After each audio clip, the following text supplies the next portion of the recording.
How's it going, everyone? Welcome to another episode of Buddy's House of Horror podcast. Woo boy, we got a long one for you today. If you've read the title, you know that today we are talking about the top 10 Halloween films. Normally my top 10s, I would do them in video format, but I really wanted to do this as a podcast just to have a little bit more discussion about these films, because there's only so much you can fit in a 10-minute or so video. But with a podcast, you can go as long as you want, and that's exactly what we did today. I had a very, very special guest on the show with me this week, but I'm gonna keep it a mystery until we're done with the intro. And yeah, as I said, this is a really long one, so we're gonna get right to it. As always, if you haven't subscribed to my YouTube channel yet, make sure you go ahead and do that. And if you're listening to this on a podcast streaming service, make sure you subscribe to the show and leave me a rating and review. Without further ado, these are the top 10 Halloween films, and now let's get spooky.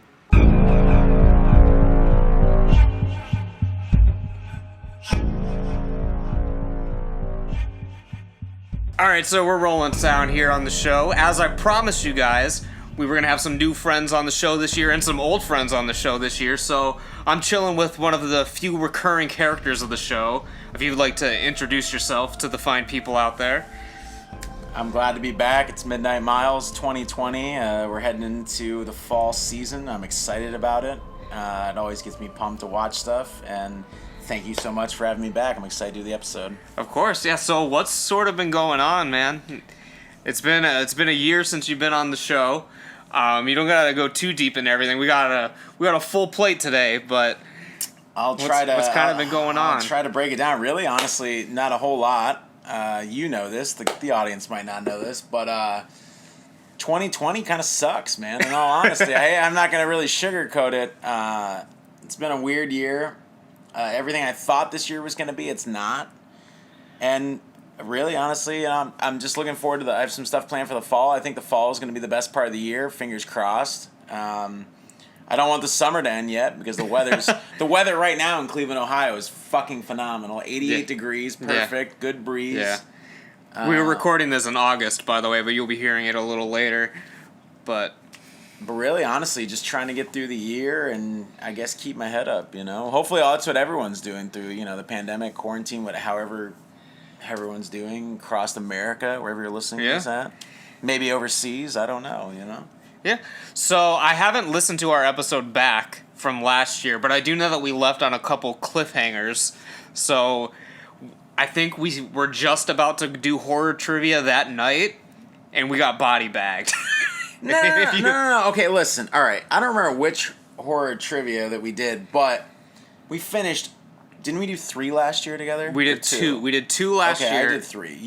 We did 2 together. We finished in the top 5 teams each time. I don't know about the side quest one. Did we? Yeah. Because I know we finished 4th in the first one at $2. We were in 4th. Oh, I thought we finished. Well, okay, so all right, let's rephrase this so we don't look like fucking idiots. Halfway through each of the trivias we went to, we were number 2. We had a great first round, but we only were missing number 1. I think both times, like maybe 2 points, maybe a question or 2 questions. Yeah. So we did great. It was a long trivia night. It was challenging. Let's be honest. Some of that side quest, the wording was very vague. I've done their horror trivia for years now. That is, it's not easy. It's not easy. You really. I did it 2 years. I did it by myself. Yeah. And I still finished in the top 5, and it was hard as fuck. It was a very hard. It's hard trivia. Because I feel like with both of the ones we went to, we answered a lot of the questions correctly, but it was that the wording wasn't exactly what it needed to be. Like I remember one they were like looking for. Oh, what is the famous trope of the girl that's left at the end or whatever. Yeah. And like we wrote final girl, but they were looking for virgin. And just like stuff like that. So like stuff that are basically synonyms in the horror. Yeah, essentially there should have been a little bit more freedom. I did guess that question at $2 that only, what did they say? Only 2 people in the 5 years they had done it guessed right. Which one? It was guessing what American president had been in a horror film, and it was Ronald Reagan. And they were shocked. They said I was the youngest person to ever guess that right. Yeah. And the only other people that got it was that team of like the 5 older dudes that got number 1. Because I remember there was some discussion, and then one of us brought up, we were like, Ronald Reagan started as an actor. Yeah. You know? Well, that's why I said it's Ronald Reagan. I was like, from the start, I was like, it's Ronald Reagan.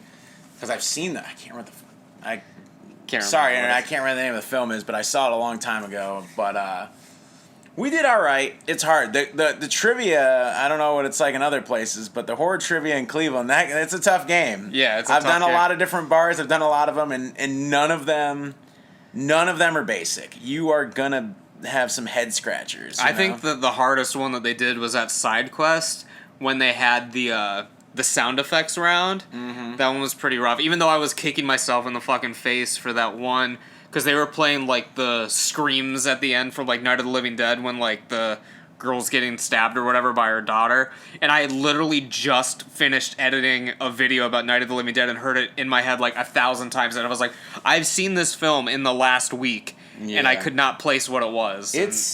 When they only give you, you're looking at like 90 seconds to 2 minutes to guess less. something, sometimes less. You're just like, holy shit! What am I gonna do? I remember, I think it was 2 years ago. Maybe it was 2018 trivia. They actually, at the end of it, when it all ended, I think they posted something online. They're like, we're gonna make the trivia not as hard next year. Because they'll do like a halfway to Halloween trivia, I think, and then they'll do the Halloween trivia, and I've been to almost all of them. But the year before that was tough. They had one round that was horror soundtracks. Oh, and really? they were doing like super obscure like cult 70s stuff. I'm talking like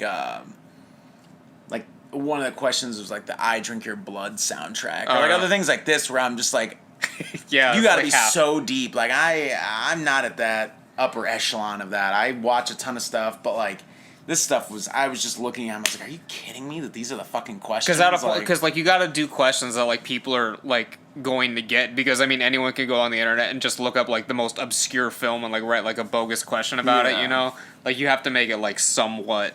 It was so I remember a bunch of us looked around and we were just like, holy fuck, this is hard. And they even said, they're like, yeah, I'm sorry, that was too hard. We'll bring it down the next couple times, which is good because it was a doozy. Yeah. But no horror trivias this year, most likely. So unless they do some sort of virtual thing. Fucking quarantine, man. I don't know. It's gonna kill me. I'm not looking forward to fall's gonna be great. Winter, I'm not looking forward to Northeast Ohio winter if we're still in lockdown. Yeah. Which it's not looking good. Yeah, it's not looking good. It's getting the middle of August and it's not looking good right now. Yeah. But one thing that I've really been missing is going to the cinema. Do you remember what the last film you saw was at all? Do you really remember? I think the last one I saw was Sonic. But Continue. No, I mean that's all. The last one I saw was Sonic. I actually did this on another podcast. And this was actually asked the person that was on that podcast what was the last thing they saw in cinemas. And this was back in April. So it was about a month to a month and a half after things, towards the end of April. Shout out to Clumsy Walrus Podcast, Dylan Nemi. I think he shouted out you on one of his. Did he? I know you've shouted me out once or twice. I've shouted out every time I'm on there, but that's one of the, I've been on a few different podcasts now, so I try to shout out the other ones when I'm on there. But mine was actually The Lodge. Yeah. And I saw it at the beginning of March. I actually got to see between probably the 10 weeks that theaters were really open this year. I mean, really open. I got to see 12 or 15 films in theaters. Yeah, we went a couple. I mean, we saw Color Out of Space together. Yeah, we saw Rabid.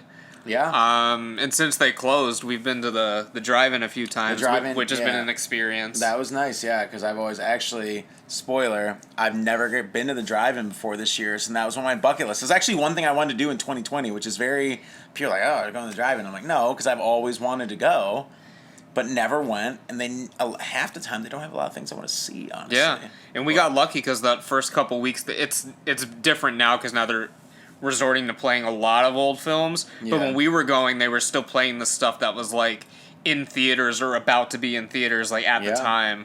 Yeah. So we got to see The Wretched, and Invisible Man, and a couple others. What else did we see? I can't remember. Knives Out, because they're all double features. Yeah, Knives Out and Knives Out, Invisible Man was a double feature. Oh, and The Hunt. The Hunt was after Invisible Man. Oh, yeah, Hunt, Invisible Man, and then I think it was Knives Out and The Wretched. Yeah. Which was kind of I feel like maybe Knives Out and Invisible Man would have been a better one to do it than The Hunt and The Wretched, but I don't know. Yeah. I don't What it book is. films. I don't Yeah. book theaters. They got to get you to go 2 weekends in a row like us, so they got to put one of the mainstream ones and like one that's like lesser known, you know. I wanted to see that film, The Rental. Did you watch that yet? I didn't watch it. No, I hadn't heard, no. Yeah, that was one they had that. They did a couple independent ones a couple weeks ago at the drive-in. Kind of like newer ones to throw in, but it was only for a week, and I'm like, man, I feel like you guys, both the films had hype on them. I feel like you guys should have ran those for 2 weeks because it's not Right. Yeah, they've just been doing them like a week at a time. Like they haven't really been doing much reruns. I think The Wretched got 2 weeks, but that was only. Did it really? I think that's I know the one hype train, 'cause it made. I What? know the one with Kevin James got 2 weeks. Like Oh, one week okay. it was the first film, and then the second week it was like the second half. Did Netflix put that out? Like the I don't know. assistant producing it?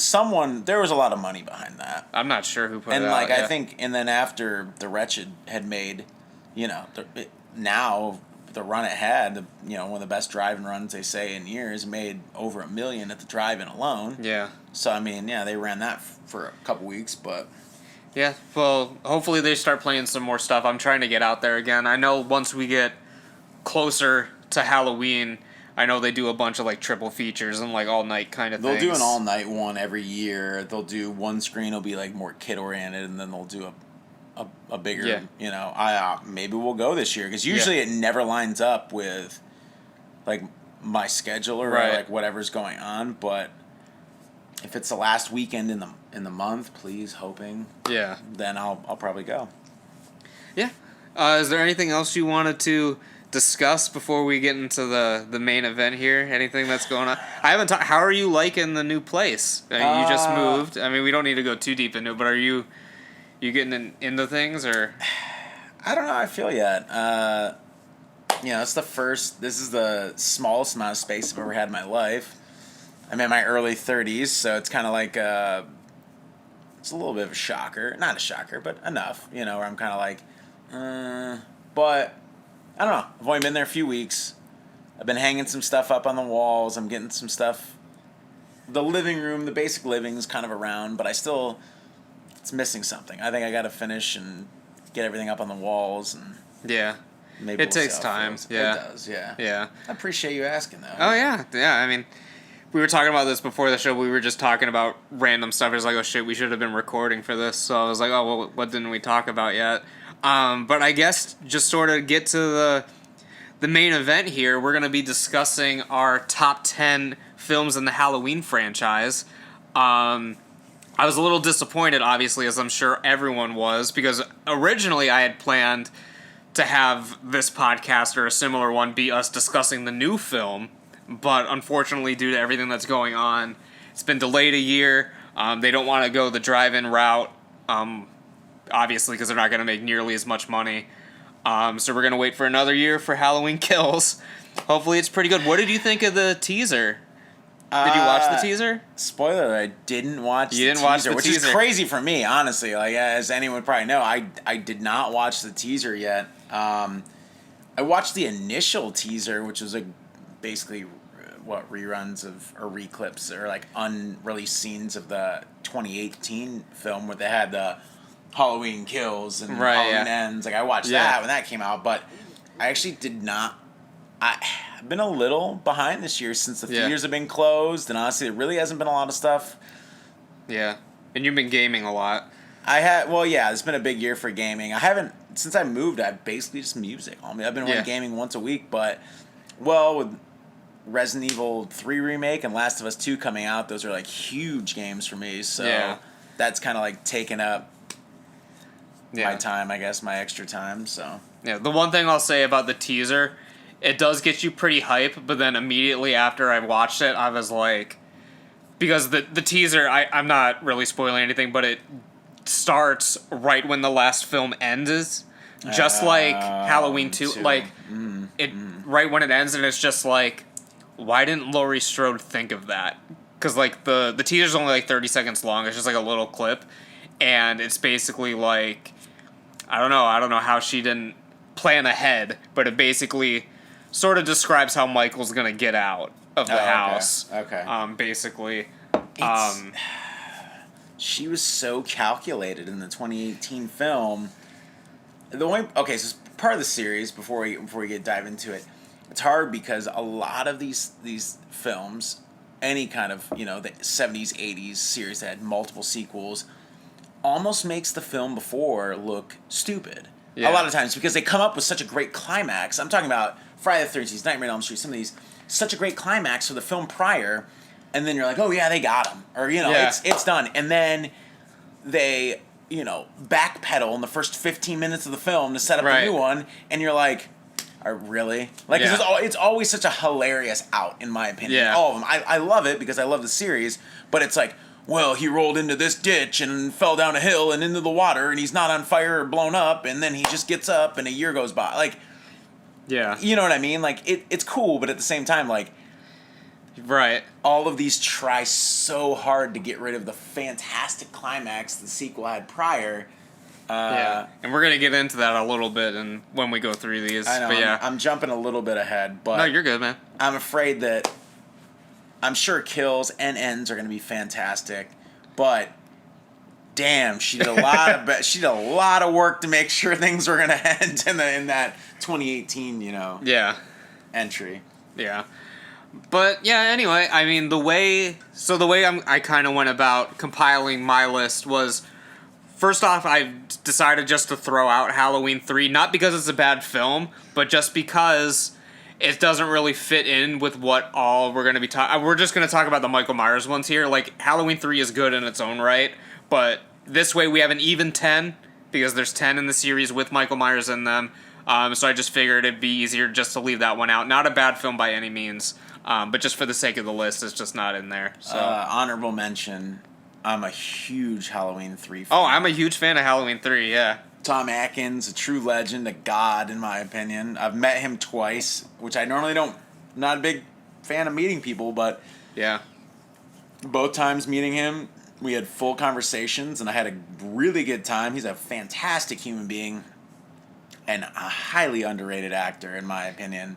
Yeah. But real true American man, true American actor. Yeah. Big Tom Atkins fan. Yeah. So just for the sake of people who may not be as familiar with the Halloween franchise, do you still have that image up on your phone, or do you want to explain sort of the continuity of these before we get into it? I can pull it up. Yeah, the continuity is...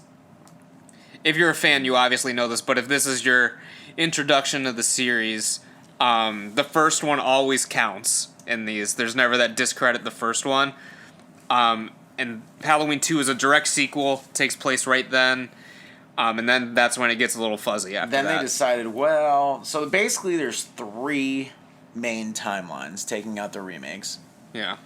There's Halloween, Halloween 2, and then initially it went right to Halloween 4, Return to Michael Myers, Halloween 5, Revenge of Michael Myers, and then Halloween 6, The Curse of Michael Myers. It's a pretty even timeline across. They continue, things get a little wonky, but they continue this, same storyline. Well, fast forward in the 90s a few years, they decide to get rid of basically 4 through 6. They release H2O. So the second timeline, or the new, I don't know, depending on the creators, whatever, how they want to do it. The second timeline is 1, 2, H2O, and Resurrection. So, I'm not going to get too deep into that there. I think the first timeline's better because H2O and Resurrection they're fine, but they're not 4, 5, and 6 in my opinion. Flash forward to 2018, John Carpenter being, very vocal about things, very forward, new creators, everything. Now we have Halloween, the original. Well, now we're going to flash forward 40 years, and Halloween 2018 is now Halloween 2, quote unquote. Right. And then there's going to be Halloween Kills and Halloween Ends. And then you have the 2 remakes out there, and they're, just the alternate universe, alternate the vision. redneck universe, yeah. Yeah. There we go. Yeah. But it's, basically 3 different timelines. Almost what you prefer, granted we haven't seen Kills or Ends yet, right, so we'll see. As I just said. What did you say? It was this timeline was more messy than another franchise? I can't remember what you were talking. Said I was like, God, this when I look at this is more messy than the Terminator franchise. Yeah. Which is It's kind of almost getting true. Yeah, if they we'll see if they do a fourth Halloween timeline. If that is, it's definitely the messiest franchise timeline continuity in history, guaranteed. Yeah. So I have my top 10. I wrote them all down with some basic notes. And then how were you going about this process?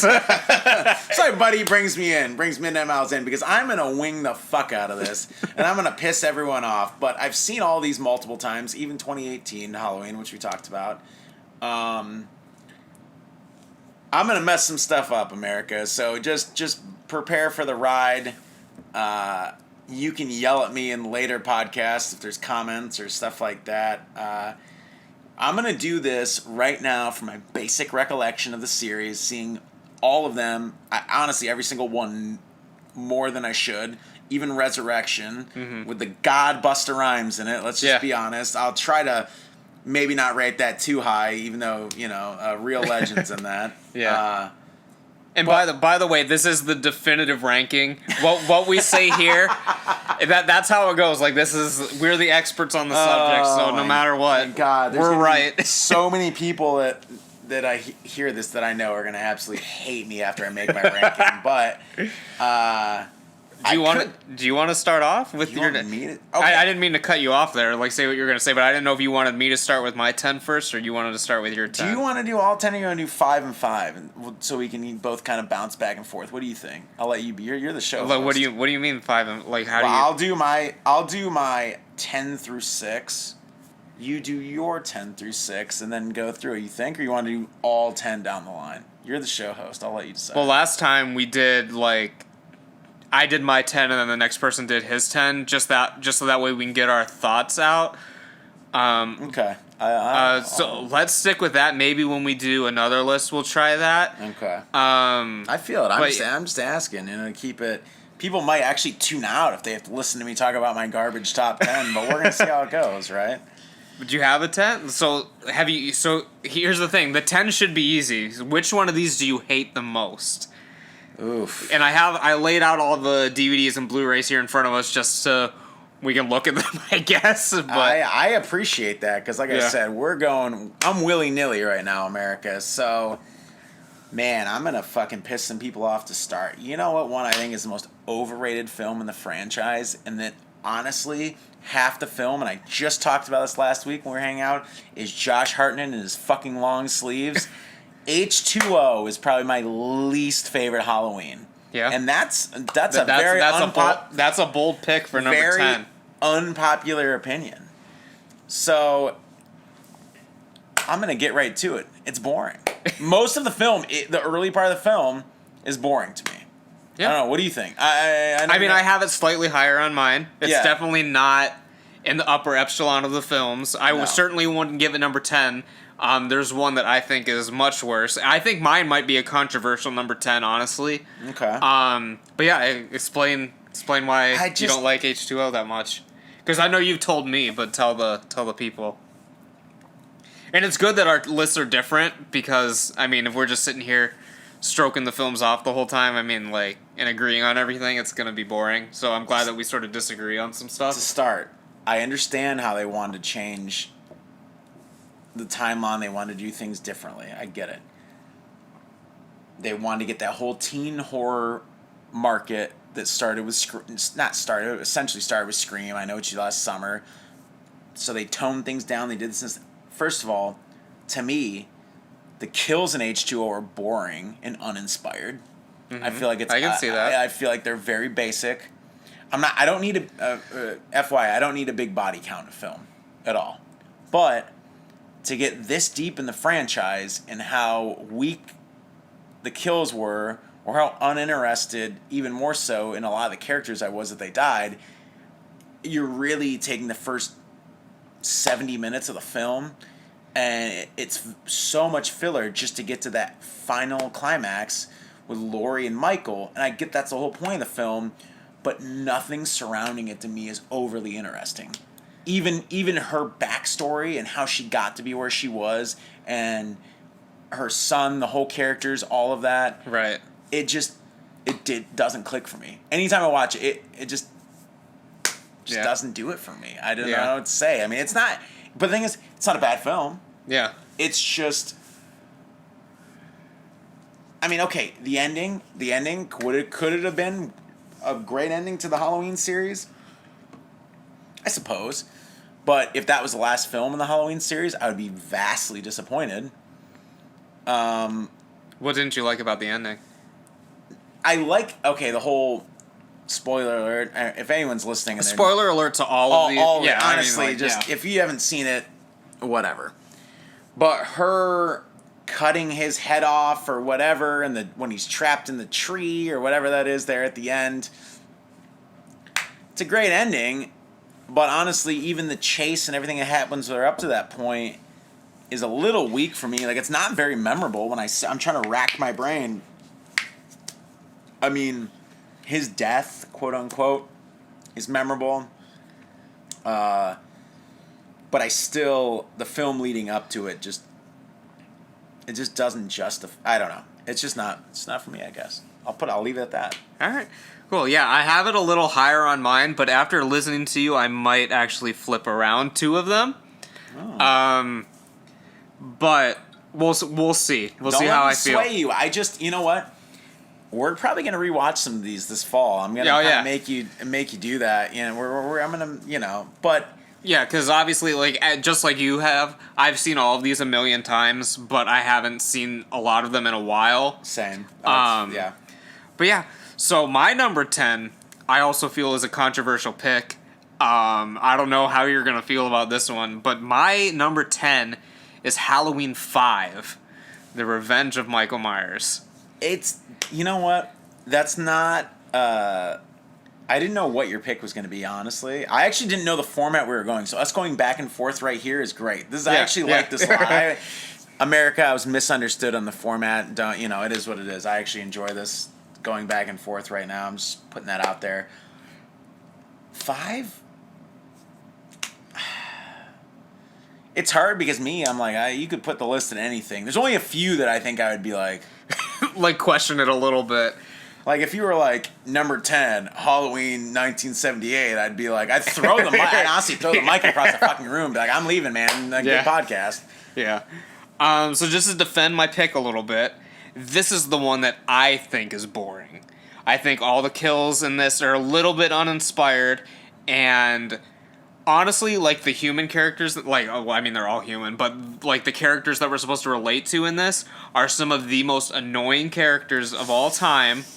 Okay, and it really... I can support that. I can support that. And the film loses all suspense when half of the film is just the one dude playing pranks the whole time in the Michael Myers mask and the getup.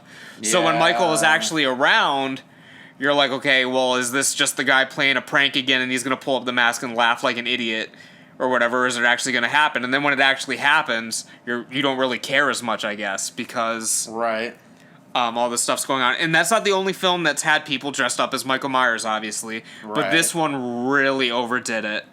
Also, the mask in this one is absolutely repulsive. It's one of the worst Michael Myers masks I've ever seen.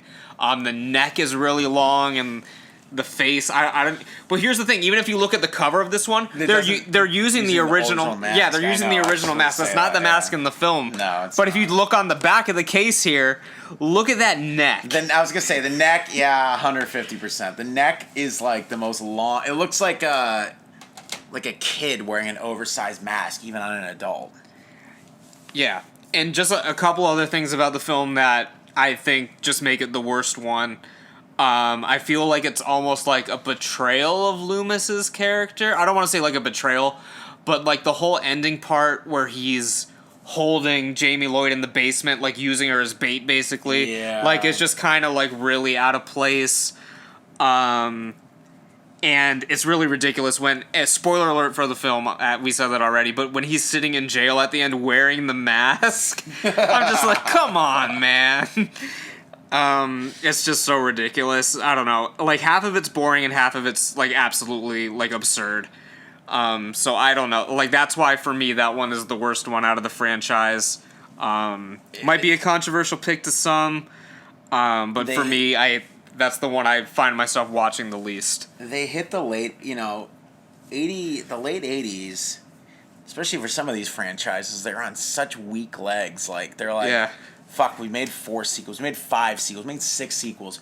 What the hell do we do to get the people back? Because honestly, the 80s was about excess, it was about money, everything was about money. Yeah. Half the people that made these films, the producers, they didn't give a shit about what it was produced, as long as it was something to get asses in seats, which is a wrestling thing right there as well. Right.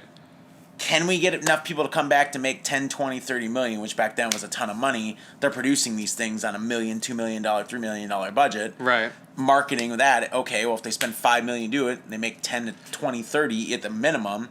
They've made their money. They've made enough to make another sequel if they want to. So the late 80s, they're like, I kind of like it because nowadays people don't take the risks that they took in the 80s. They were you gotta respect it, but yeah, anything it's just on the wall, they're like, could we have this person end up here doing this, doing this? Michael Myers travels down a river when he fell out of an explosive thing and lands in some hillbilly's tree fort, and he's here doing that. Is one thing I like. Okay, so the 2 things I like about the film. I like that he ends up with that hermit, because I feel like that is also a slight reference to Bride of Frankenstein, when he's like the hobo guy, like, teaches Frankenstein English and stuff, with the twist that Michael Myers kills the guy or whatever. But and the other thing I like are the cops. The cops are actually funny in this. Yeah. A lot of people I know don't like the cops. And then just one last thing I'll say about this one. I don't know if you have anything else to say, but you can say more when it's in your ranking. But the last thing I'll say is I don't like we talked about, how some films will end on such like a good climax, and then the next film, this one, like, with such the high you get at the end of Halloween 4, which we'll get into, they completely scrap it. Yeah. So. Yeah. But yeah. I feel like the Halloween franchise kind of does that a fair amount. Like, that's what I was really talking about, the climaxes. They'll have some great climaxes and then be like, fuck, we need a sequel. What are we going to do? You know, like. Right. Even more so than Friday the 13th, Nightmare on Elm Street. They kind of, when they did those, they were kind of smart, like, well, climax is good, but we have a guaranteed way that we can shoe in something else for the next one. Like, Michael Myers, they're like, we basically exploded his whole body or lit him on fire possibly, or shot him with 1,000 bullets, and they're like, well, let's find a way to do this, do this to get back. I don't really have any other thoughts on 5 right now, honestly, What would you put as your 9th film? I'm probably going to go with Resurrection. So you're really not a fan of the second timeline? Resurrection is entertaining as hell. Let's get that out of the way. It's a product of its time. The actor and actresses are very much a product of their time. I mean, when you look at them on here, I mean, come on now. Tyra Banks, Busta Rhymes. I mean, they really, really much a product of the early 2000s. I mean, and honestly, like, again, with the franchise, they had an essential ending, I guess you could say, and they're like, well, what if we did this? And then, you know, went right into the whole reality and kind of like pre-YouTube everything, like, stuff like that, which I can't remember the box office on this, but if it you know, connected with the audience or not, but I do love the opening part of the film when he kills her. Yeah. Because it's intense, it grips you right off the bat, but then you're left with,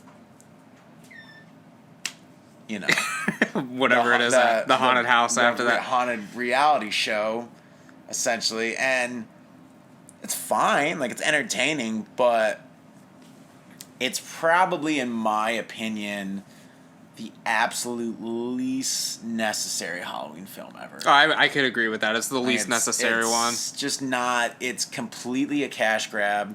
Even having the actor and actresses in this it's such a complete cash grab. And yeah, but the first 15 minutes, amazing. Yeah, pretty good. Busta Rhymes doing all his trick or treat, motherfucker. That whole sequence. I mean, it's either the low point or the high point in a very funny way, depending how you look at it. Yeah, but it's honestly all I have to say about it. I mean, it's a very unnecessary sequel. I love that I guess they made Michael get his wishes after all these years. Yeah. I mean, it's kind of it's weird. It's a flip side of the coin. H2O, Lori got her, just desserts. Resurrection, Michael got his. It's interesting, It's kind of like to see what they did, Yeah. I'll talk about it a little more when I get to it on my list. It's coming up pretty soon, but I don't have it at 9. Okay. But yeah, it's coming. Number 9, another maybe controversial pick, but Halloween 9 for the 9th Halloween on my list, not Halloween number 9. Actually, it was the 9th Halloween film to come out, the Rob Zombie one. That's my number 9 on the list. All right, the Rob Zombie original Halloween. All right. Controversial because I actually have H2 above it on my list, which is a little surprising. I don't know. You might agree with me. I don't know. I'm Internet. not gonna spoil, but we'll see. But I just feel like this one, the beginning is so, like, the whole backstory stuff is just so bad to me. I don't like the child actor, and I don't like how unnecessarily big they made Michael once he grows up. Like, he's like 7 feet tall, like ridiculous. Like, to me, like, yeah, I mean, he can be like a little muscular or whatever, but he's not fucking the Big Show or like you know what I mean, like our gargantuan of a man. Yeah, and just like, and I feel like once it finally gets going, like there's parts of the backstory that I don't mind too much. Like some of it's interesting, I guess. Like if you want to have that twist on it. To me, it's just always less is more is better as far as the backstory goes. Like with the Joker, I don't want to see Joker's back. Although the film Joker was great. And everything. Yeah. Just for me, it's always more terrifying when you don't really see what's going on. I feel like Michael Myers is the perfect example, depiction, however you want to say it, of less is more. Yeah. Where to make Jason and Freddy survive all these things, do all this, the way they are kind of, in my mind, design these characters, I don't mind having multiple backstories for them. Yeah. Or more in-depth ones. Where Michael Myers just being the shape. It's always more mysterious. Yeah. But yeah, and then, I mean, besides that, once it gets going, I just feel like it tries too hard to emulate the original instead of trying to be its own thing. Because the beginning portion, it's its own thing. I mean, obviously, none of that was in the original, but then it starts like even recreating some of the shots and stuff. Right. And it's just not as good.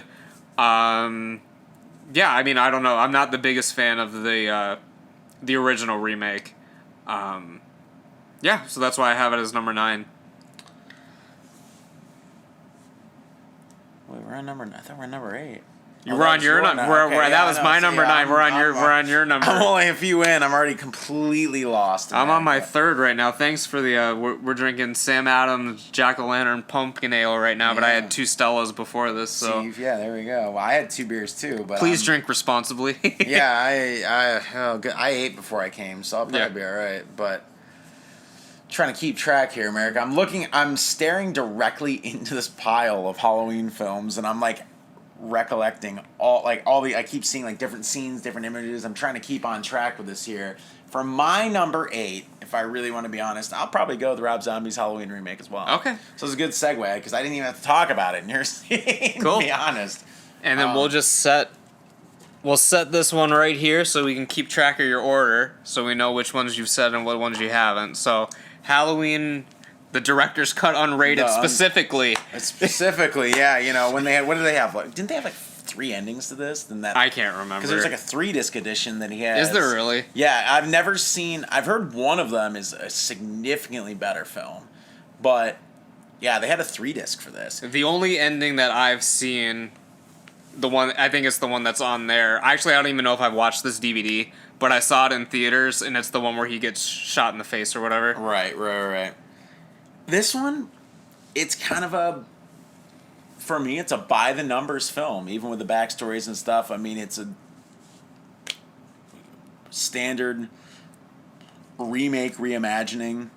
I actually went and saw it with one of my exes, her mom, and her mom's best friend who was in town for the weekend. Was your ex with you? Yeah. Okay, because you were just like, I actually saw it with my ex's mom. Yeah, I tried to put my ex's mom, I saw it with 3 women, and they had a great time. I had a really good time, to be honest. I mean, especially because I'm a slut for any kind of horror sequel in the theaters. I'm like, yeah, let's go. I don't care if it's hot garbage. I mean, whatever. But actually, this came out end of August. Actually, It did. Yeah, it was the end of August. I remember that, around the same, almost similar time to what it is now, or where we are right now. It's not horrible. It's fine. Like, I'm a Rob Zombie fan. I don't think I'm not that, upper tier of he can do no wrong. Right. Because I saw what came out. Didn't that come out earlier this year or was it last year? What, 3 from Hell? 3 from Hell. Maybe that was last year. I saw 3 from Hell. 3 from Hell is easily his worst film. Is it really? I haven't watched it yet. The first half of it, the second half is pretty good. The first half is fucking horrible. And I don't care who wants to disagree with me.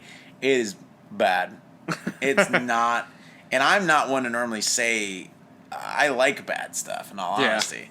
But it's pretty. You're sitting in there, you're kind of watching, you're like, yeah. God, this dialogue, everything that's happening is kind of bad. Like, not even fun bad. It was 2019. I remember who I went and saw it with. And we were both kind of like, I don't know about I hope this gets better, because I paid to go to the premiere. And I want, like, his, like, introduction and, like, some other stuff too. Yeah. So because it got, like, a very limited release. yeah, he had, like, 3 different releases. They were all limited, and each one of the days had some sort of different thing you could get. Like, one day was Q&A, one day was an introduction, the other day was Devil's Rejects back to back with a sequel. Right. Second half, 3 from Hell, very fun. First half, I know we're in the middle of Halloween, but I'm just throwing it out there. It's a newer film. Make sure it's a $2 to $3, $5 rental, no more, because it's not. I like Rob Zombie, but he must have been half asleep for at least the first half of the film, because it was not good. And speaking of Rob Zombie, so the Halloween remake was your number 7. So my 8. See, you're getting off. No, that's your 7. See, because you had 5, Resurrection, and that. So that's your number 7. I had H2O, Resurrection. That's fuck. 10, so 9, we gotta put this, 8. So we'll put this back. Where's H2O at, bro? Right here. Okay. See, look. So the host is even all messed up. No, because we're getting the DVDs all messed up. Okay. So H2O was your 7. I mean, your 10. 10. 9. 8. All right, so you're 8. on your 8. So I'm on my 8, yeah. My 8 is H2. Rob Zombie, H2. Okay. Is my number 8. Yeah, that's fine. Yeah. Here's the thing that I like about it and what gives it the edge over his original remake to me. It's free from the shackles of having to be a remake. It was finally able to be its own thing. Whether its own thing was good or not, I mean, that's up for you guys to debate. But I like that he was actually able to go further into his redneck horror, which has sort of been like his staple. It has some of the most hilarious moments in all of the entire franchise. Yes, it does. I mean, Michael Myers goes to a strip club. Michael Myers goes to a hospital and stabs a nurse a billion times. So many times. We were talking about this the other day. So many. And I can't... does anyone know? If anyone knows, let somehow comment on one of Buddy's things, because I don't know how many times he stabs that woman in this. Take a shot every time he stabs her. It's at least 7 or 8. Yeah, she's beyond dead. Yeah. But yeah, I just like how weird it gets. I mean, you have the visions of like this unicorn with Michael Myers' mom walking around. The walking scenes without the mask. Yeah, he's unmasked for a lot of it. The ending, I've seen both of the endings, like the director's cut ending and the theatrical ending. Both the endings are terrible. I can't defend either of the endings. I'm not a fan of Michael Myers talking. I think he says like die or kill or something like towards the end. Something. He like confronts Loomis and he's like kill or like something stupid. I don't like what they did with Loomis's character at all. But even with all those negative things about it, I still think it has more positives to put it slightly above the original Halloween remake. But still not in the upper echelon of films at all. So that was your 8. So now I'm at the hard part in my list because there's this is where it starts to get where I could kind of, depending on my given mood day, kind of throw a few of them in here. So my number 7.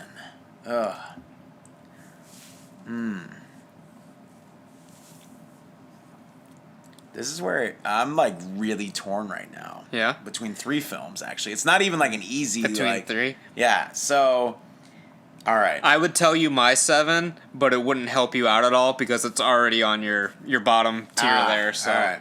Okay, so in any given day, probably the next 3 films could change depending on my mood. And yeah, honestly, the middle of the lists are always the hardest because it's like, what do you do?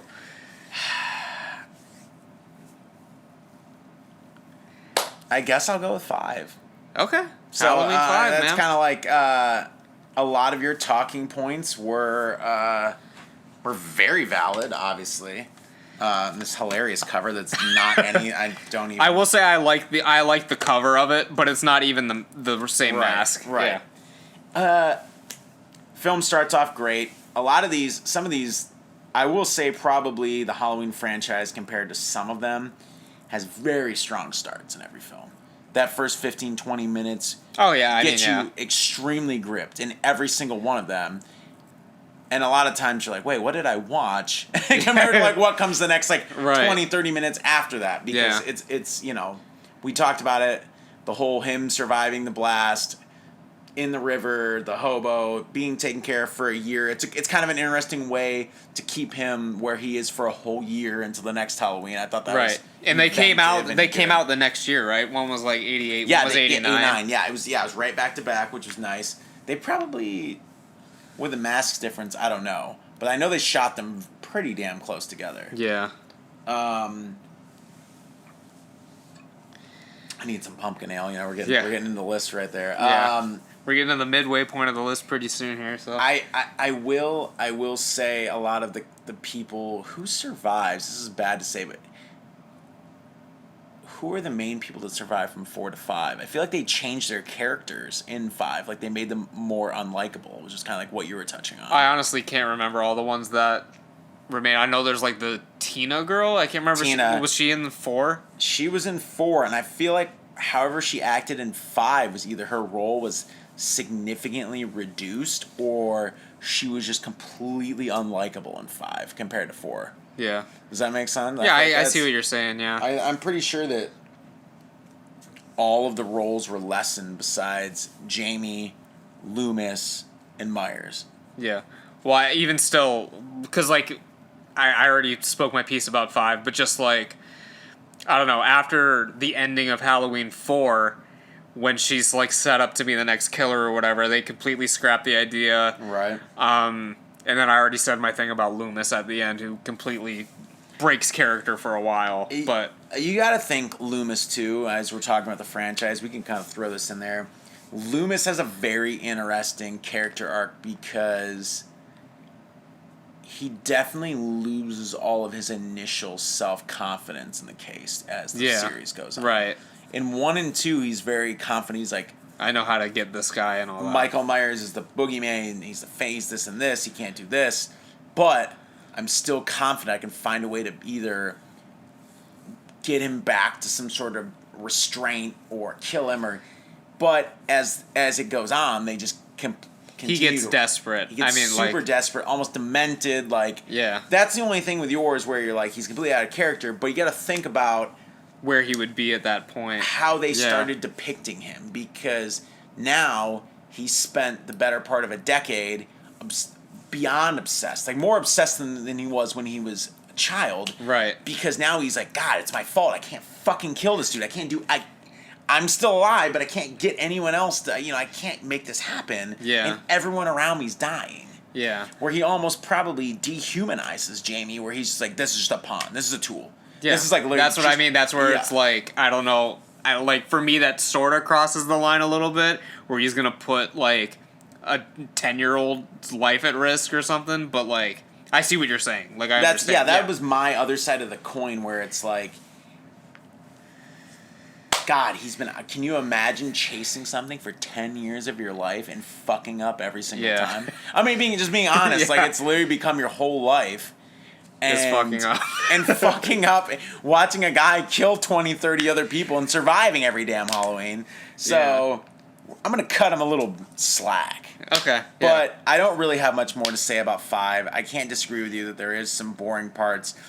I've seen 5 a lot, but I honestly, at this moment in time, can't remember a lot of the kills, which is kind of like disappointing to me because we're doing this right now, but I'm just going off the top of my head. It's just like I said. I think it has some of the least memorable ones. Like I can't really think of any right now either. It must, because I can't remember hell from it, honestly. So let's, there it is. You got it. Yeah. So now we're finally on to number 7. I got a little screwed up. It's a little hard when you're going back to back because you did 8, and I was like, okay, 7's next. Yeah. But so my number 7 is already in your stack there. My 7 is Resurrection. It's a little high, but yeah, I mean... a little high. You'll be mad when you see where H2O is. Oh my god, I'm ready for it though. Continue. But, so Resurrection, again, all the things that you had already said, completely valid. It's, again, the pre-early internet age. But I do appreciate that they did try to adapt to the times instead of rehashing the same thing over and over again. No, that's because, at this point, this was... 2002, the 8th film or whatever. Yeah, this was the 8th film. It's the early 2000s. So at that point, people who were going to the cinemas, they didn't want to see the same thing over and over and over and over again. You know what I mean? That was an 80s thing. It's like, all right, another Friday the 13th coming out. Everyone's going to go see it. If I remember right, as we're looking through the stack, the guy who directed Resurrection actually directed... He didn't direct 2. No, because that was... I couldn't tell you. He did. Did he I really? was right. That was the trivia. The guy who directed Resurrection directed Halloween 2. Huh. So... fun... I thought... That's the thing in my head. Fact. I was thinking in my head, I'm like... Because there's some weird coincidences with the series where, like, they brought people back to produce or write or do things... Yeah. Very much farther down the line. Huh, I did not know. I mean, I don't usually pay attention. Well, with Halloween, I don't pay attention to that kind of stuff. But, yeah, I mean, you're this guy directed this kind of guy, so, like, yeah, you would know that. I used to be even better at that. But I had a feeling, I'm pretty sure the guy who did 2 did Resurrection. Huh. Which is hilarious. Yeah. And it's almost exactly 20 years apart. I think it's 21. Legal age. I don't know, whatever. Sorry, internet, throw that in there, but yeah, it's crazy how many years are in between. Yeah, that's why I didn't know that. But yeah, I mean, that's really all I have to say. I mean, I appreciate what it did. Busta Rhymes is a trip. I mean, I will say this: the film is not boring. No. It at least try with 5 and some of the other ones, like it borderline boring territory for some of this. I'm never bored in Resurrection. I haven't seen it in about a decade. But I remember it being a lot of fun, even though obviously it's not high class cinema or anything. But I had fun with it. I enjoy it more than my 8 through 10 picks. So, hey, there's nothing wrong. Like I said, there's nothing wrong with that. Yeah. So now I am on 6. You're on your 6th, yeah. This is where it gets dicey again, because this one's gonna piss off your boy Dynamite Jared if I'm feeling about this. Yeah. But he's not gonna listen to this back. You don't have to worry. Oh, come on. What, I should give him some credit? I don't know. He probably won't. He'll probably be too pissed at our picks already to shut it off 15 minutes ago or something. Maybe not though. I'm gonna go with Halloween 2018. Okay. Yeah, go ahead. So yeah. There's no judgment here, man. No, I know. We're getting in the It's a fun film. It's a good film. It's a lot of fun. Kills are good. The soundtrack, because John Carpenter did it, is phenomenal. Oh yeah. I actually own it on album. I when it came out, I was listening to it a ton when I was doing housework on the 2018 soundtrack. But good kills, good solid story. I don't really care about any of the other characters, says Laurie, which is kind of sucks because I know they try to put a lot of investment in the granddaughter or whatever. Yeah, maybe she's just not fully fleshed out enough for me because I saw it a couple times. I really tried. I've tried to give this film quite a bit of credit and really Yeah. And you rewatched it a number of times. I saw it in theaters twice, I think, and then after that I saw it. But it's good. I mean, it's good. It's a good film. It's one of those things where it's like, it's not I'm desensitized to Halloween films, but you're so late in the franchise. Right. That you're like, there's some great chase scenes. There's that one scene that's super memorable where he like steps out from behind some sort of like stone, like they're like it's not a pillar. It's almost like not a fence, but some sort of like. You know what I'm talking about? Where he steps out from the shadows and the music cues perfect. Oh, yeah. Where he's like behind, it's almost like it's some sort of stone. Right. Block, not blockade. I don't know. It doesn't matter. It doesn't matter. But anyways, we're losing viewers as right now. But but you know what I'm talking about. The cue's perfect. Right. He chases the girl. I mean, there's a couple scenes that are brilliant. The scene where he is walking through the crowded trick-or-treating street, phenomenal. Right. I mean, there's a few scenes in this that are just brilliant, amazing. Like, but I'm at the point where myself, I've seen it all before. Yeah. I mean, honestly, it's good. It's real good. Even the whole final, ending, whatever with Laurie and stuff like that, it's great. It's real good. Pretty sure if I remember right, they hinted at that whole final sequence way too hard in the trailers. Yeah, they did. So, I was kind of a little bit like... Decent. I mean, you kind of already knew a lot of the stuff, yeah. There was going to be some sort of final... confrontation. Escape room, booby-trapped house, whatever. And then I don't want to say it's very anticlimactic, but it happens, they get out, it ends. A very almost TCM ending, and you're kind of just like, huh. Okay, that's cool. All right, yeah. Yeah, I mean, they really didn't pull. There was no tricks, no whatever. I mean, it's kind of just in there for me. It's good. Yeah. I don't know. Yeah. So for my next pick on the list, this is one of the ones where I was like, all right, I might flip-flop to, but I'm just going to go with my original thought. I'm not going to let you influence me at all. I'm just going to go with what I have written down. So my 6 is Halloween 6. Nice. So, for a lot of people, this is one of the weaker ones. For me, I have it in about the middle of the list. I think that's where it deserves to be. That's actually the producer's cut right there. I actually have 2 copies of Halloween 6 right there. So, yeah, there's the producer's cut, and then there's the theatrical cut. I have a lot of nostalgia for this film. A lot of people hate it very, very much. Paul Rudd is in it, but he doesn't have much to do. And Miles just went to use the restroom for a little bit, so I'm filling time. A lot of the things I want to save until he gets here so I can get his reaction for it. So we're going to take a little bit of a pause for the cause here and wait for Miles to get back. Are you tired of plain old breakfast? Sure is not sugary enough. Are you tired of burnt pancakes and waffles? Then you need slapjacks. The slap against your face and cause a chemical reaction to heat up. No cooking required, just slap and eat. Don't believe us? Here's a satisfied customer. Slapjacks are the best breakfast food ever made. Slapjacks, slap those smiles back. You heard it here, kids. Slapjack saves lives. Order at www.slapjacks.com. All right, so we're back. So yeah, we're talking Halloween 6. I have a lot of nostalgia for it. But yeah, I mean, a lot of things could have been done way better in it. But I still think it's a very, very entertaining film. The kills are great. I mean, you got a head explosion. Such one thing, and like as I said, it's never boring. I do think that I prefer the original cut over the producer's cut. Same, I agree. You've seen both? Yeah, yep, I agree. I actually have the producer's cut on Blu-ray, but I haven't watched it yet. When I saw the producer's cut, I saw like the shitty like bootleg, whatever. That's the only one I've seen too. So when you watch the producer's cut, let me come over and watch. Yeah, so maybe the actual official producer's cut could maybe rank it a little higher, but I don't know. I'm just not a big fan of the cult stuff. Here's the thing: I would have loved the cult stuff if it was slightly different. I don't like Michael Myers as a pawn of a cult.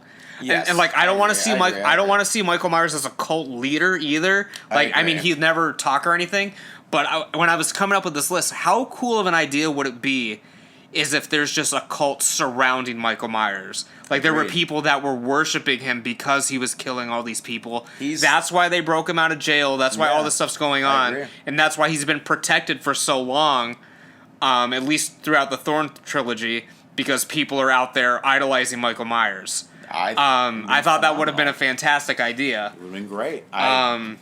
Sign me up. Honestly, I'm John Carpenter, I'm out there if you want me to remake Halloween 6 for you. I am a huge Curse of Michael Myers fan.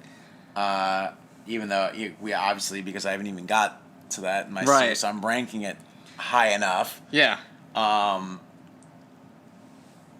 I love the tone of the film, especially for when it was released in '95, because it was just pre-teen horror, Right. and horror in the mainstream was kind of it was almost non-existent. Yeah. For '94 to '96 was kind of like this weird couple years where mainstream horror was just almost just not there at all, especially a franchise. Yeah. Sequel released in theaters. I mean, just in general, like, that whole period of, like, the mid-90s was just sort of, like, a dark age of cinema. Because, like, I mean, not to get super off topic, but, like, once Jurassic Park came out, like, that was, like, such a high. Like, after that, you either had films that were trying to be that big-budget blockbuster, or there was just, like, a lot of, like, filler stuff. Like, Yeah. it was just... The mid to late 90s were very, very difficult, in my opinion. I agree, actually, yeah. But, yeah, as you were saying. No, it's a very dark film. They pulled a lot of punches. The kills were, a head explosion kill in the mid-90s in a major film is insane that they even got that. I don't even know what they had to do to get that approved. And that was part of the reshoots. Like, they wanted that in there, because that Yeah. wasn't in it in the cult producer's cut or whatever. Yeah, That was something they were like, all right, we got to have something crazy happen in this. I feel like it's almost a final, I'm giving a lot of praise, but almost a final ode to a lot of 80s cinema. Almost Yeah. like the final shebang, because obviously as decades go, usually the first 2 to 3 years is a lot of bleed over from the previous decade. You'll Right. watch stuff that's from 1990, 1991, and it's so fucking It's 80s. so 80s, It's, yeah. or Well, whatever. decades are never defined by the year. Because, like, I talk about this all the time, and, like, when you're talking about the 60s, you're not talking about the early 60s, you're really talking about the late 60s, early yeah. 70s. Yeah. Like, you're talking about the 90s, like, you're talking about the mid-90s to the early 2000s, basically. Like, it's not like, well, I guess this year, actually, is the difference. Because 2020 hit, and the world is completely different. 2020, yeah. But this will other be than pretty- that- this will probably be pretty definitive. These Yeah. decades will probably be pretty definitive. But, like, it's not like as soon as it hit 1990, like, the world changes and there's a big cultural difference. It takes a little bit of time for that to happen. Yeah, I agree. But still, to be 95 and Yeah. doing some of the kills they did in it, even how dark the cinema was, I almost want to say stuff like maybe The Crow or other stuff like that, the Right. super dark visual cinema that came out in like 93, 94, Yeah.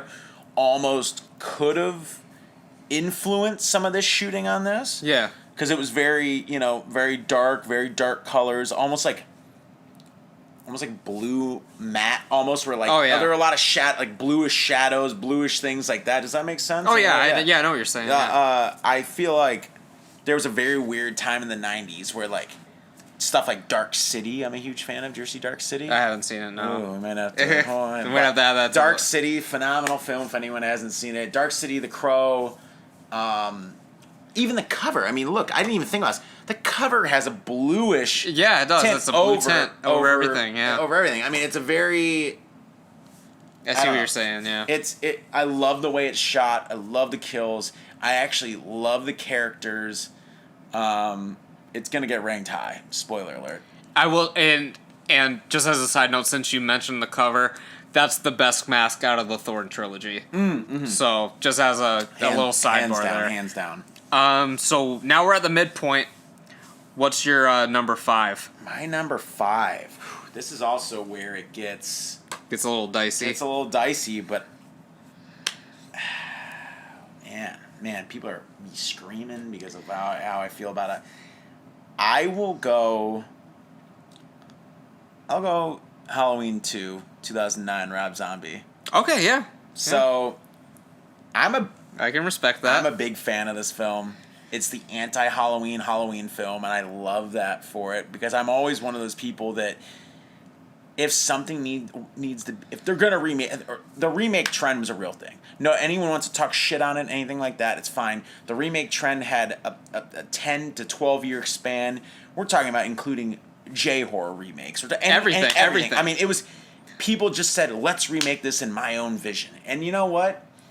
Now that remakes really aren't in fashion anymore, I respect a lot of them because a lot of people just wanted to retell stories.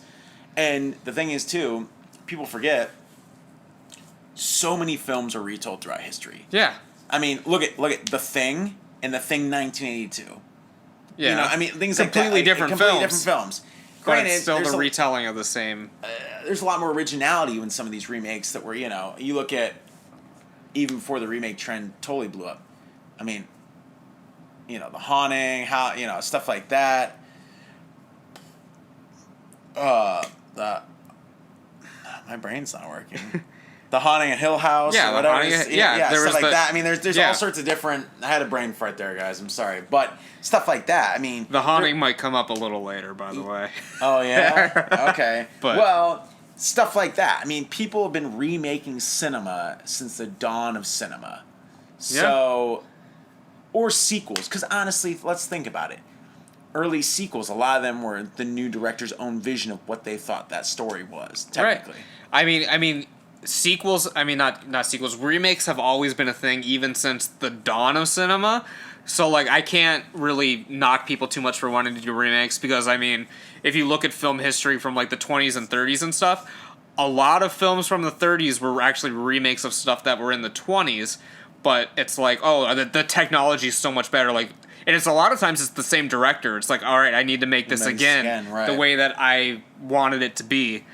But yeah, I digress. But yeah. No, you're fine. Halloween 2 just, it's weird. It really highlights a lot of what Rob Zombie could do. Because I feel like I like Devil's Rejects, actually. When I first saw House of Thousand Corpses, I was not really a big fan. I thought it was overrated. I thought it looked cool, but I thought it was overrated. It really... I hate to use the word amateurish because I love amateur filmmaking, but I just thought it was way too hyped. Devil's Rejects came out, and I was like, okay, I see. It was much more polished, but yet keeping the dirtiness. Yeah, it was... He started to understand filmmaking. Yeah. And I'm like, all right. And then he did Halloween, and I'm like, you know what? That's a pretty damn good remake compared to the other remakes that were out. Right. I mean, just in general. But it just lacked originality. And then he goes, well, now that I made the studios $100 million, right. Let me do what I want. They're gonna give me the money. They gave him double the budget on Halloween 2 from Halloween 1. And he goes, well, now I'm going to do whatever the fuck I want because I actually don't care how much money I make. Granted, luckily, he was already a semi-wealthy man before filmmaking, then made studios money. Yeah. So he had enough wealth where he was kind of like, in the back of my mind, I'm thinking, if he never make another film again, whatever. He's successful. I had fun. He's done everything. Yeah, he's successful. I mean, he's made 4 films. That's his 4th film. Successful guy. He knew his music was going to continue him even forever, far after. Yeah, so, he made exactly the Halloween story he wanted. It's ballsy. The kills are, as we talked about, absolutely insane. He takes the characters in every direction. He knows that people aren't going to like his character direction, but I kind of like... You didn't like Loomis's direction, but I kind of like Loomis's self-obsessed, out there to make money, out there to do this kind of... Because it's a very... modern mindset on what people would do. Right. especially even more so, I feel like, in this decade Yeah, than the now. last. Now Yeah. it's, oh, I knew someone's serial killer. That was their friend's dad or whatever. Right, Like, yeah, I'm gonna write a book about Yeah, it I or mean- whatever. Yeah. that's what it was. But I don't know, man. I kind of would have liked to seen. There were two different, if I remember, there were two different script treatments for an actual Halloween 3. I don't know. So one was Rob Zombie, and then one was I think it was Todd Farmer. Don't quote me internet. There's a couple, but pretty sure it's Todd Farmer and the fucker who did Halloween H2O. We're gonna I'm gonna do some deep dives right here. H2O's on your bottom. Oh yeah, all about him. Steve Miner too, because I think Todd Farmer and Steve Miner were working together, and they did a Halloween 3D where they were using elements from Rob Zombie's Oh really? film, but changing it. Huh. And they wanted to do it with Dimension, and Dimension almost signed up for it. And then they were really worried about finances. Oh really? So they actually ended up doing Scary Movie 5 over Halloween 3D. Huh. And the same duo, I think it was Todd Farmer and Steve Miner and someone, I can't remember if Todd Farmer or who directed My Bloody Valentine 3D, because that was one of the other people. I think they were yeah. it was like a group of the three, because they had made enough money for Dimension. They'd been working with them for Dimension and Lionsgate. Actually, it was Lionsgate too. I'm sorry, Lionsgate, because Lionsgate did both Rob Zombie remakes, and they had made them a ton of money. They had wrote a Hellraiser remake that was supposed to be phenomenal. Yeah. The script. So they had some big properties, and Lionsgate chose to do Scary Movie 5, which absolutely tanked. Yeah. Which I hope they realize in hindsight how fucking stupid that was. Just like Paramount, the reason Paramount never made the last Friday the 13th was because Rings bombed. Yeah. I'm sorry. Everyone knew Rings was going to bomb, and I'm a huge Rings series fan, but I just don't understand in hindsight how some of these production companies had, from the sounds of it, some pretty solid horror sequels, and they're like, well, let's do Scary Movie 5, let's do Rings, and then they all bombed, and it's like, Yeah. why would you pick that property over this? Yeah, but that's weird. I'm getting off topic now. No, you're good. Huge Halloween 2 fan. I think I've talked enough about it, maybe. Yeah. So midway point on my list, again, I debated flipping the 5 and the 6, but going with my gut. So my 5 is going to be H2O. For number 5, I think that's where it belongs. It's definitely not one of the best, but I also don't think it's one of the worst. I think it's exactly where it needs to be on my list. It was great having Jamie Lee back. I think now in hindsight, especially with the new one, we kind of take that for granted a little bit, because we're used to her being back for some of these. But I mean, for a while, I mean, she was an B-list actor at that point. I mean, like, she had no reason to come back and do Halloween, but she did. And the reason I don't like it as much, I mean, it tried to do what the 2018 film did, but it just wasn't there yet at the time. Again, with Laurie being a badass and all that. As you said, it's still stuck in the 90s. A lot of 90s cliches. There are tons of jump scares in this movie that are completely unnecessary. Like, people are always sneaking up on Laurie, and I'm just like, bro, like, you know what she survived, and you're gonna sneak up on her like that? True, yeah, like, you know what? It doesn't make any sense. Like, from her husband, and then, like, people are, like, sneaking up on her all the time. I'm just like, all right, this doesn't make any sense. You're gonna trigger some, like, PTSD or some shit. But yeah, I really love the ending. I think that if they had left it at that, people would have been fine. They decided to move on to Resurrection, which is cool, but, like, I feel like it really destroys the ending of this one. Yeah. I mean, it's a decent twist or whatever, but, I mean, you get to the fight scene or whatever, and you think, okay, Michael's gonna go off in this ambulance, and then he's gonna get up, and then it's gonna leave on a cliffhanger. But then Laurie comes out, she's not fucking having it. She's coming out, she's threatening everyone, pointing a gun, pins him up against a tree, and chops his head off. I mean, like, at that point, like, I imagine the crowds were going wild. I wasn't there. No, I wasn't, no. I was alive, but I was like 10, 11 when that came out, so yeah, I mean, I'd assume, yeah, and being in theaters, like, you'd probably be like, holy shit, because you watch Michael Myers' head get chopped off, you're like, well, this is the fucking end, you know? Yeah. 20 years later, finally, you know? Yeah. And then one other thing that I don't like about it, I feel like I've brought this up with a lot of these, but this is also one of the weaker masks, especially because you can see his eyes essentially the entire time. Yeah, it's a weak mask. But yeah, I mean, you talked about it a lot in yours. I agree with a lot of your points. Again, you had me debating flipping it lower on my list after what you said. But I'll keep it at number 5. Yeah, and I think that's where it needs to be. So I respect that mine was at 10 and yours was at 5. It's a very, yeah. I like that. That was good, you know? Yeah. So we're on to your number 4. Number 4. Number 4 is going to be Halloween 4.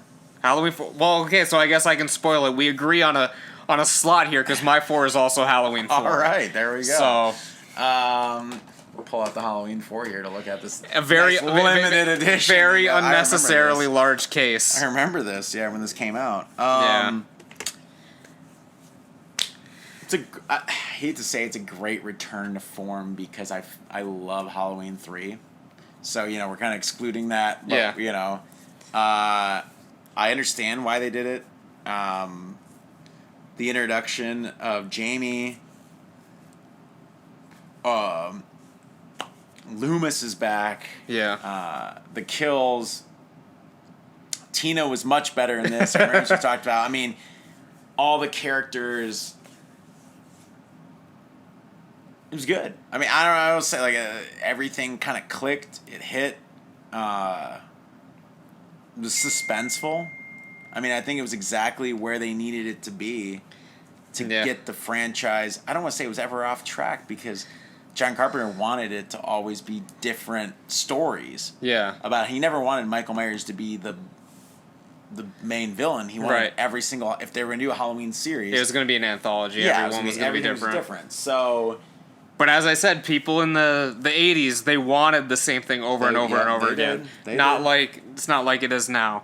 So some of the things that I like about Halloween 4, I like the mask ironically. I think the mask is fun with the slick back hair. Yeah. Once again, I disagree with the decision. That also, I know it's so shitty. It's in the fucking It's jewel just case in there. It's so yeah. bad. I'm just looking at it. But this is sort of what started the trajectory of having like an unnecessarily large man portray the shape. Yeah. He looks like a linebacker in this, and I think every film after this, he just keeps getting larger and larger. Yeah, and some of the things that I like about it, I obviously love Jamie Lloyd in the ending. I wish they would have followed through sort of with that idea. Imagine Halloween 5 with Michael Myers and a protege. Would have been phenomenal. That's another thing. Would have been phenomenal. Like, yeah. And I will say my favorite thing about this film has absolutely nothing to do with Michael Myers or anything. My favorite thing about this film, ironically enough, is the opening credits of the film. When it's just showing all like the dilapidated farm equipment and the Halloween decorations. Yeah. It just that is amazing. like Yeah, I agree. I'm a big fan of setting and I try to do this with my films whenever I make films. But the opening credits, I feel, are like such a missed opportunity in a lot of films. It's the perfect time to set the mood. Like people aren't like you start them off with something. I can't remember if this has anything before the credits. But you got to put people in the right state of mind to watch something.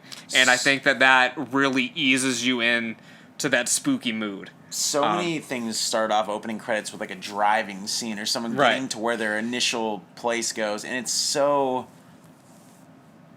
blasé, so just like, hey, okay, I met them. Okay, now I'm starting to watch a movie. Like, but a bunch of those 80s opening credits with the aggressive music and stuff, you know, as you were talking about dilapidated farm equipment, things like that.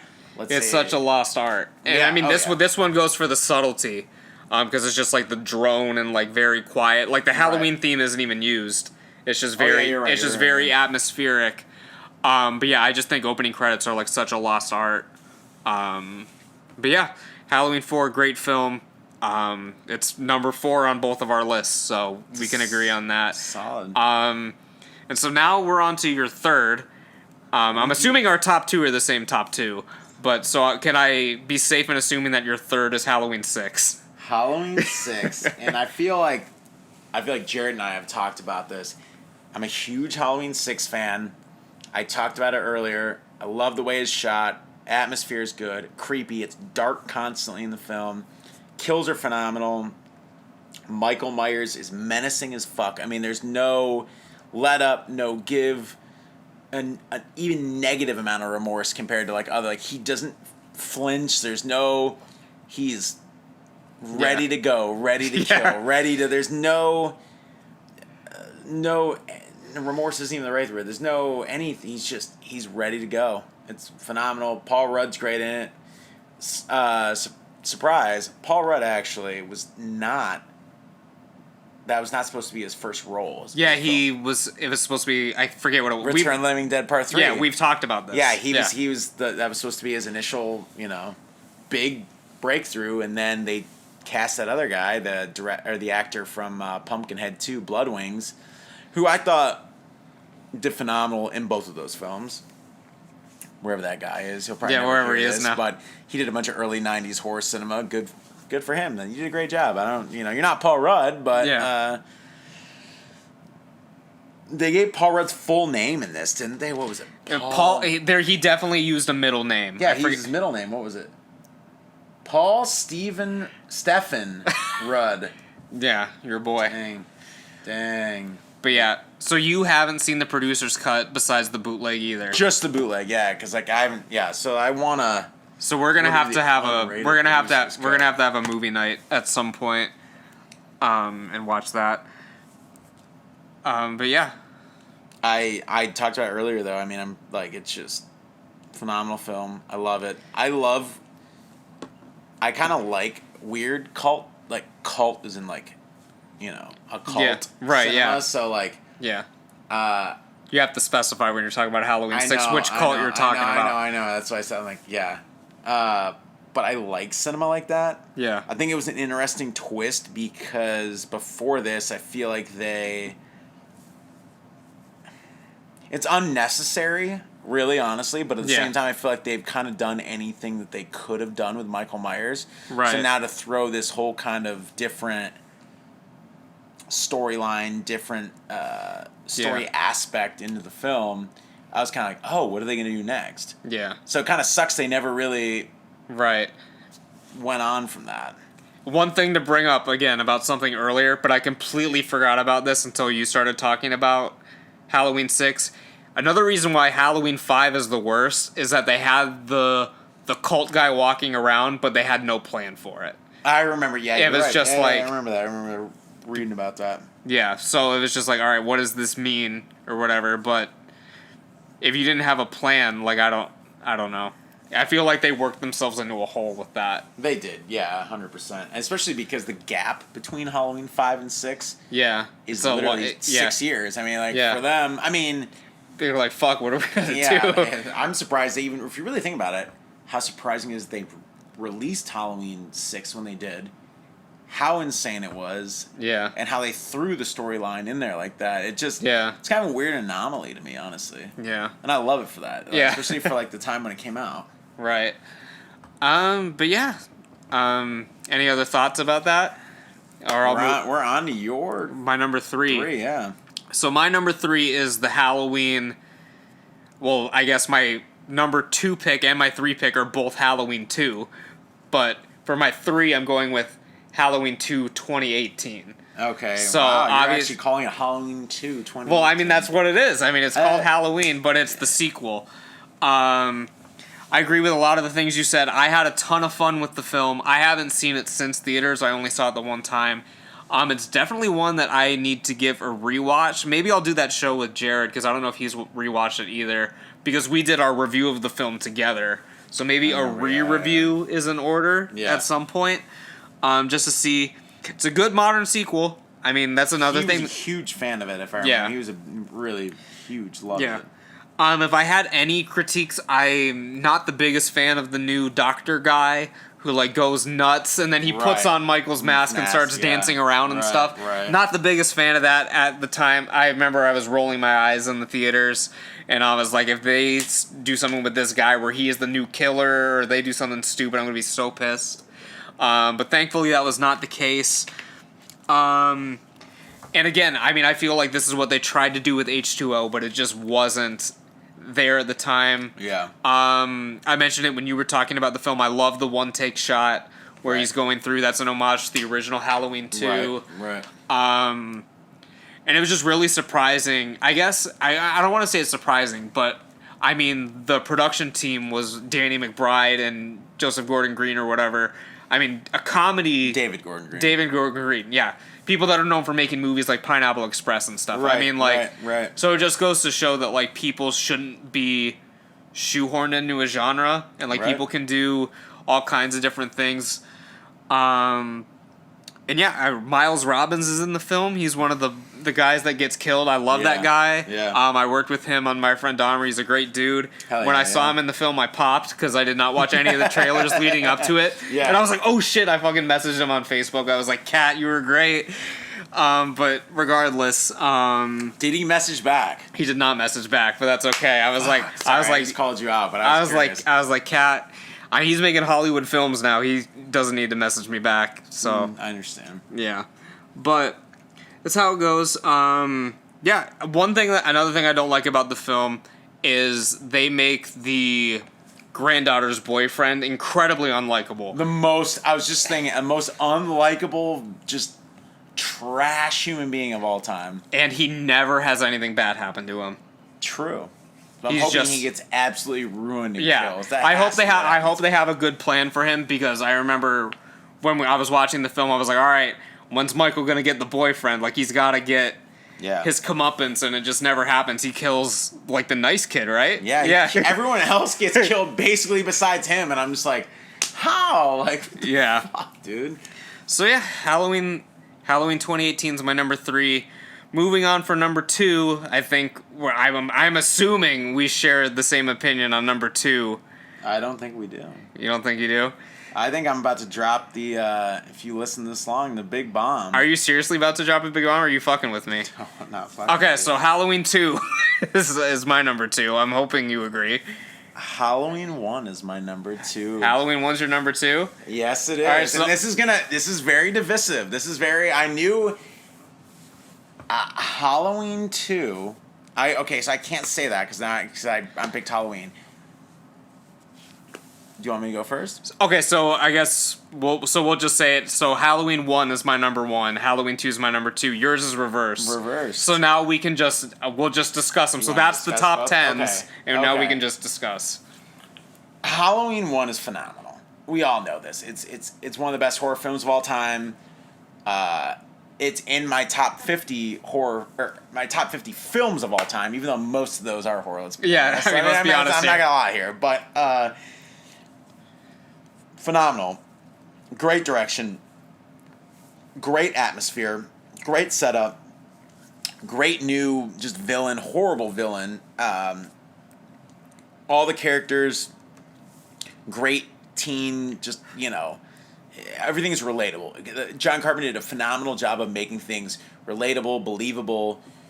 Besides shooting in California and trying to save Illinois in October, he did a fucking great job.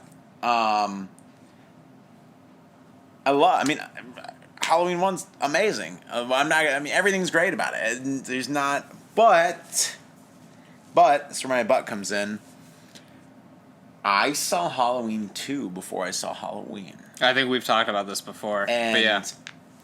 I saw Halloween 2 actually probably 2 or 3 times before I saw Halloween. Really? I actually, everywhere I've gone, I have a Halloween 2 poster hung up, usually in one of my favorite spots in where I live, purposely, and I have a Texas Chainsaw Massacre 2 hung up usually right next to it, because these were 2 films that kind of paved the way for me at a very, very, very young age to getting into horror. And I'm also a mega Texas Chainsaw fan. Texas Chainsaw and Texas Chainsaw 2 I could flip-flop at any given day, but I keep, even right now, where my new living room spot, I have both of them, and I'm waiting to put them up because I need a third thing to balance out the room. Right. You know, the whole feng shui, whatever it is. But I usually keep my Halloween 2 and their recreations of the original, you know, film posters. Yeah. Halloween 2 and Texas Chainsaw Massacre 2 right next to each other, multiple places I've lived, because those films were huge influences on me, despite them not being maybe my favorite films of all time. Right. Halloween 2 is definitely, I mean, really high up there, higher than Texas Chainsaw Massacre 2, but I'm a huge Texas Chainsaw Massacre 2 fan. Texas Chainsaw Massacre 2 is one of the first films I ever bought with my own money. I went to a Best Buy, and it was on sale for $5.99, and I had $7. I'll never forget this. Yeah. And I bought Texas Chainsaw Massacre 2 at a very young age. Yeah. Because I never had allowances. I never had. It was always like I had to do something, and maybe I'd get a little money every handful of months. So I'd save that money. But I remember fucking Dennis Hopper on the cover with the you know, the right. It's a shitty cover for the DVD. Yeah. But I remember buying that. But anyways, I'm off topic. But just still like relaying how big of films Halloween 2, Texas Chainsaw Massacre 2 were for me. Halloween 2. One of the best sequels, if not the best sequel ever created across any genre. I will fight anyone over that. Starts within minutes after the first film, which is brilliant. Beyond, to me, that's just a fucking brilliant thing to do. Especially considering the film shot 2 years after the original. Yeah. So, which was like, in horror sequels, that's light years. Right. They already planned out 3 films in that, you know, timeline. But, kills are great. Michael's phenomenal. I love the hospital, you know, setting. I love everything he does in the hospital. I love Donald Pleasance. I love everything he does in it. It takes the original and just amplifies everything to the next level, but to the point where it's still believable. There's still like completely 2 just phenomenal films. You could watch them if you didn't have to put a new film in, and you just watch them. You can watch it back to back. Yeah, it's probably that's why it's it is my best sequel of all time to anything, because it feels like the same film. Right. Because as you said, with a lot of times with these sequels, and especially with like Halloween, it'll take place the next Halloween or years later. This takes place immediately following it. Like as you said, it would go seamlessly into Halloween 2. It takes place seconds after the one wraps up, you know. Again, everything you said about Halloween 2, I agree with. Let me see in my notes if I have any things to bring up that you did not mention. Did you mention about the super memorable minor characters? I love the guy that's like swearing and the nurse is like, all you say is hell or shit or damn, and he's like, sorry, I fuck up all the time or whatever. It's fucking great. Love the characters in that one. But yeah, I do put the original Halloween slightly above it. That's just where everything came together. The music is phenomenal. Again, a lot of people, I think we take it for granted just how iconic that theme is. Oh, yeah.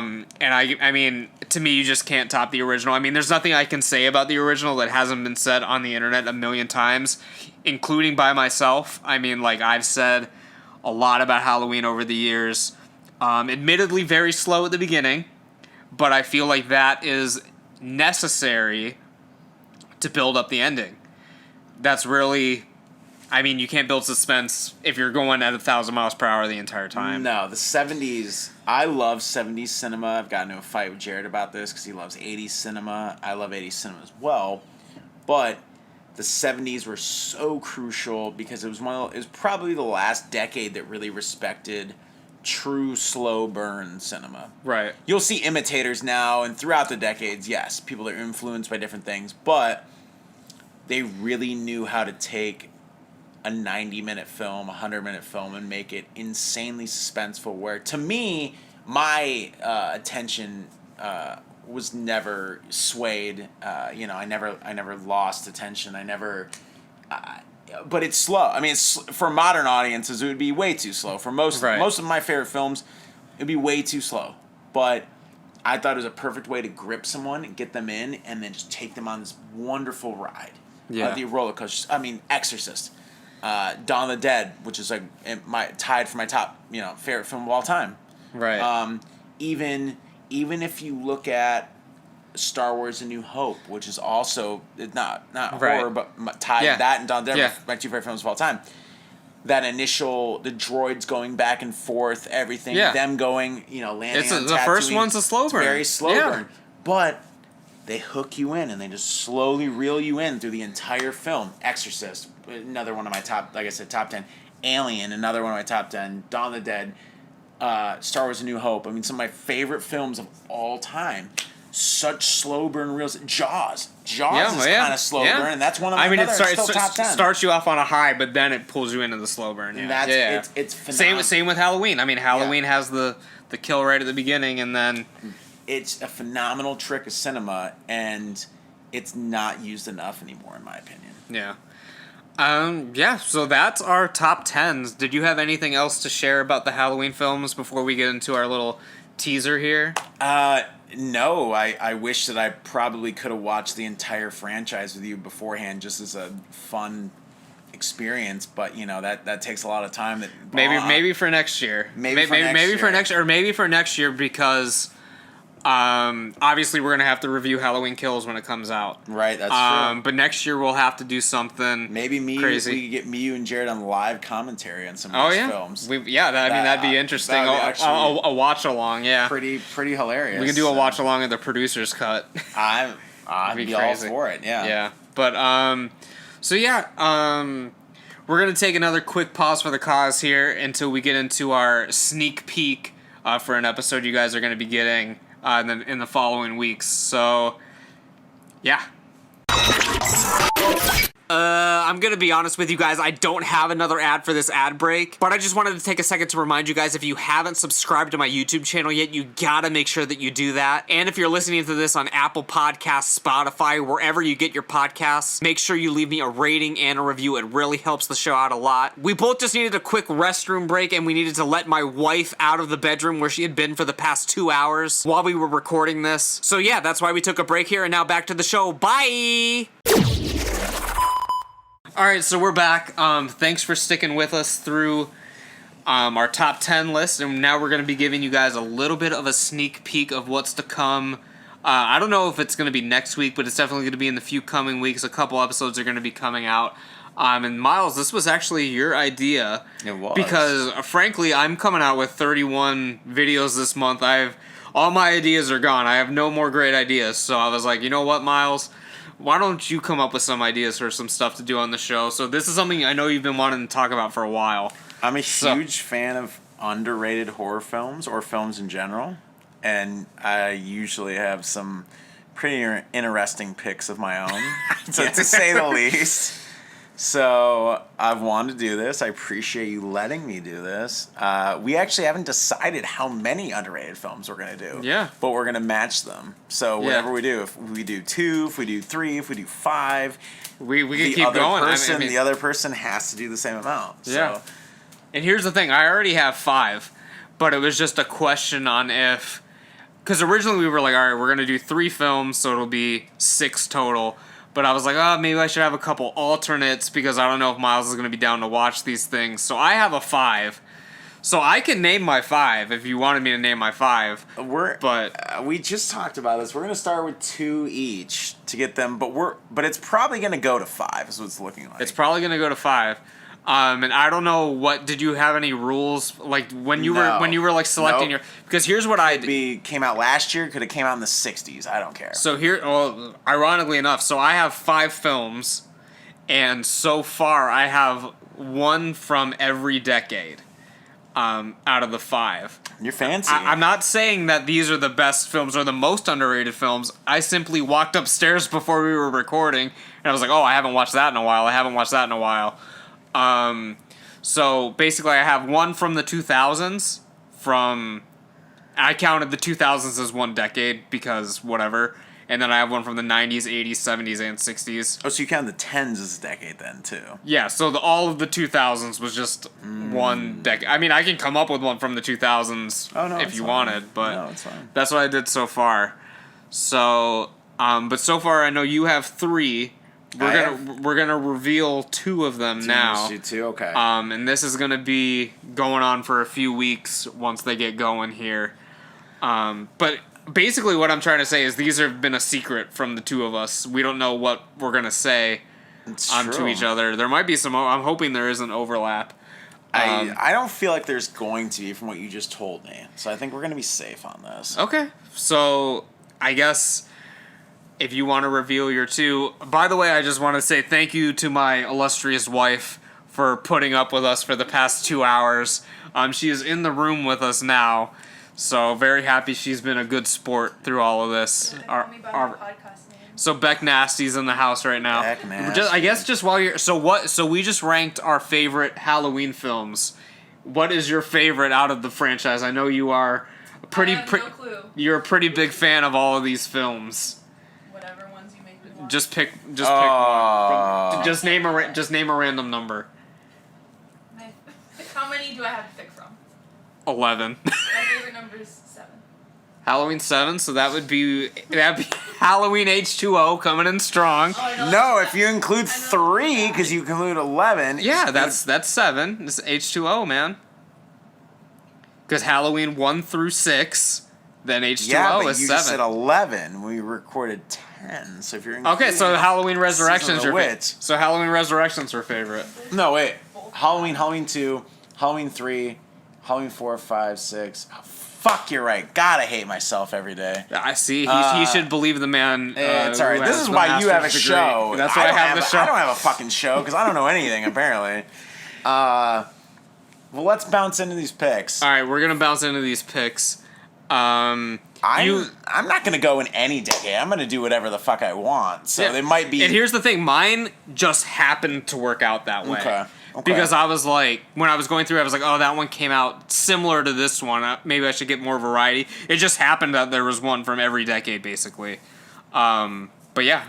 I'm going to say this up front. I'm horrible as an adult with names and how people spell names and say names. So I'm going to throw that out there so everyone at the internet can fucking yell at me over this. But my first pick...